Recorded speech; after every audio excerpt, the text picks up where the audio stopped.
Good morning, my dear friends in Christ. Good morning, God. And as I welcome us all to this Eucharistic celebration, Jesus leaves us in the gospel reading of today a powerful instruction.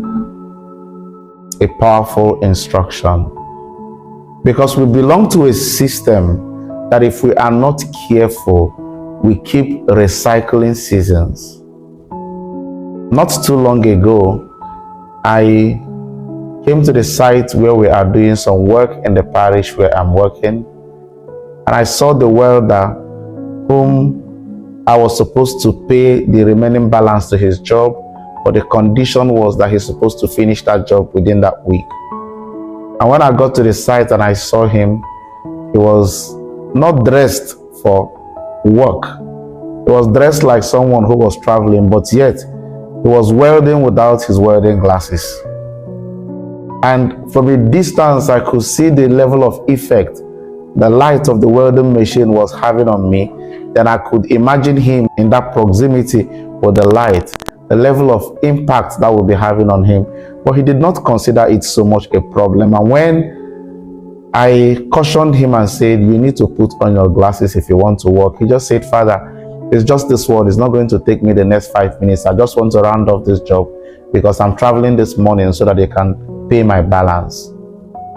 I just shook my head in pity, because I know that that young man, if he continues with that attitude, no matter the amount of money he is paid for that job, he will still spend them in the hospital wanting to restore the same site. And this is the same system that many of us have been programmed in, that we work and work and work and work, even at the detriment of our health. We expose ourselves to all manner of hazards.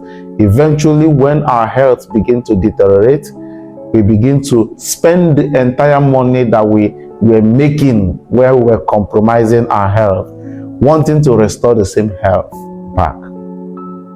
Jesus understood this.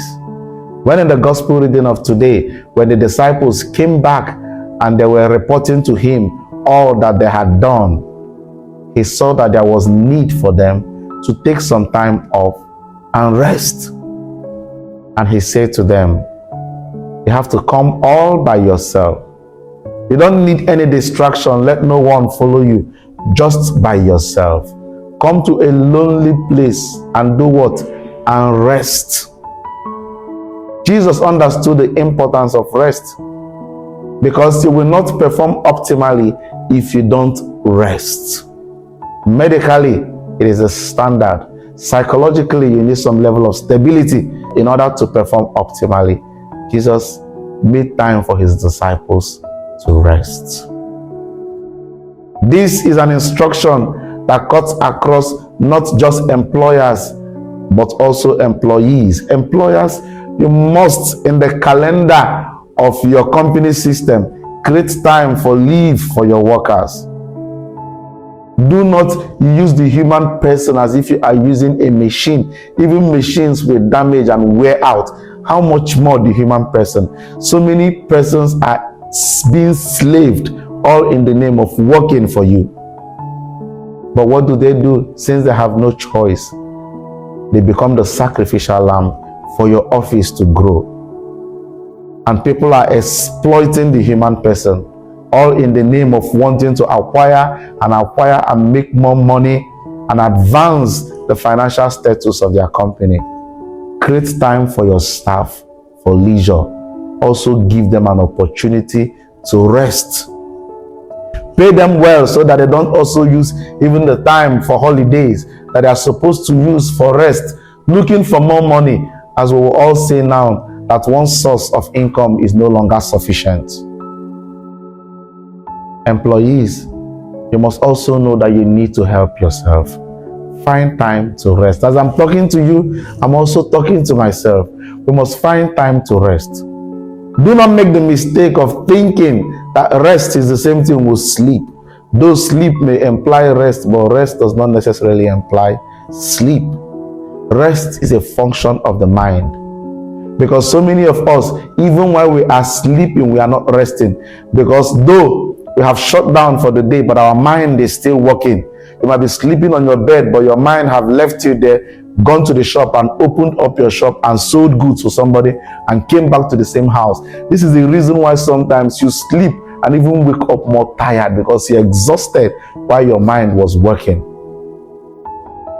Find time and rest. By this, I'm not in any way encouraging slothfulness. No. I'm not saying that you should become lazy. The instruction that Jesus gave to his disciples is a rest for a while. Not sleeping the whole day, all in the name of, oh, I heard Father Chimobi speak to us today and he said we should rest. Then you shut down yourself and become unproductive simply because you want to obey the instruction, rest. Rest is for those who are working, not for the lazy.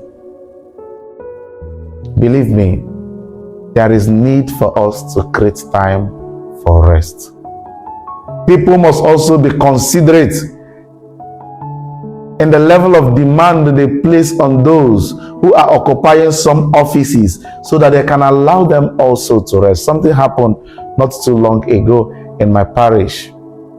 A certain president of an organization, after a Sunday, free masses on Sunday, and I was already exhausted and had some meetings and all that, about to go and take some time to rest. People were also waiting for me to see me. I was technically finding a way to avoid seeing a lot of people, but this lady came up to me and said, "Oh, Father, you look very tired. You need to go and rest." I said, "That's exactly what I'm about to do." But she said, "Please, can you just give me 1 minute of your time?" I said, "Okay, but I don't want to go into the office because so many persons will want to see me as well." She said, "I won't be long." And eventually she took me into the office and spent the next 45 minutes telling me all the family problem and all that. There is nothing wrong with that, because as a pastor, I'm supposed to be available for my people. But the interesting thing is that the moment she stood up from there, she said, "Father, please just go home right now as I'm looking at you and go and rest." I say, "But you can see that there are a lot of people already waiting for me outside." She said, "Don't mind them." I said, "It's because you have taken your own time." You see how selfish you have become. The same way, all of them are placing a demand on my office. So we must be sensitive in allowing people. You do not know what your men of God, your priests, the bishop, the pastors, they go through, but you call on phone and maybe they don't pick. You say, "What are they even doing?" After Father finishes saying mass in the morning, what again will he be doing till evening that he can't even pick call? Do you know the level of mental stress that he is passing through, all in the name of wanting to be the best for his people? Let us not also be insensitive to those who are working for us. Create an opportunity that will afford them the possibility of finding time to rest.